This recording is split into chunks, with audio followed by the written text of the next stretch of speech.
nào quên được em.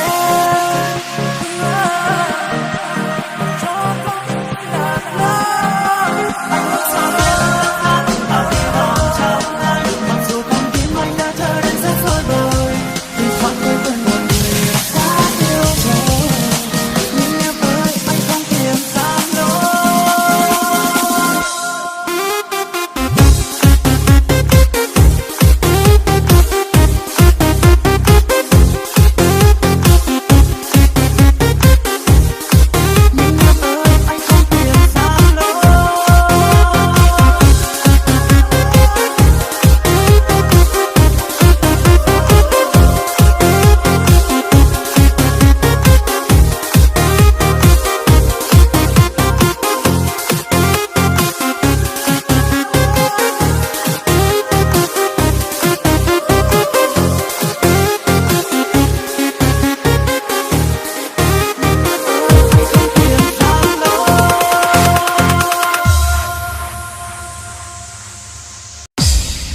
Cầm hỏi trời cao tình là gì mà sao cứ khổ đau vậy, gieo đôi đắng cay cho nhau để làm gì.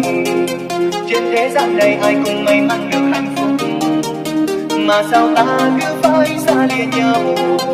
Đoạn đường phía trước còn trông gai mà em cứ bước tiếp đi, đều đã hết yêu có điều em không phải thôi.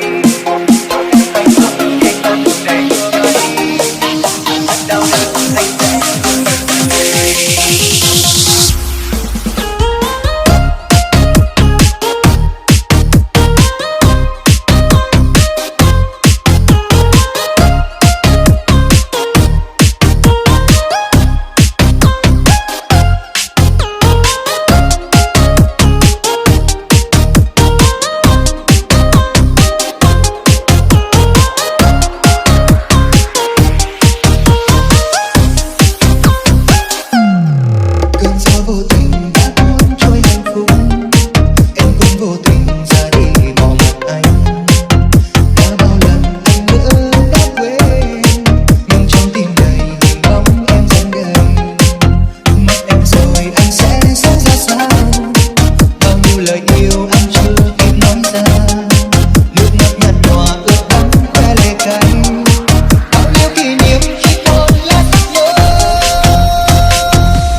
sao ta cứ phải xa lìa nhau.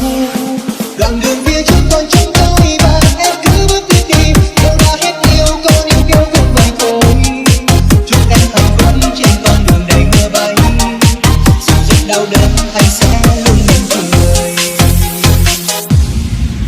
rất đau đớn anh sẽ luôn mỉm cười.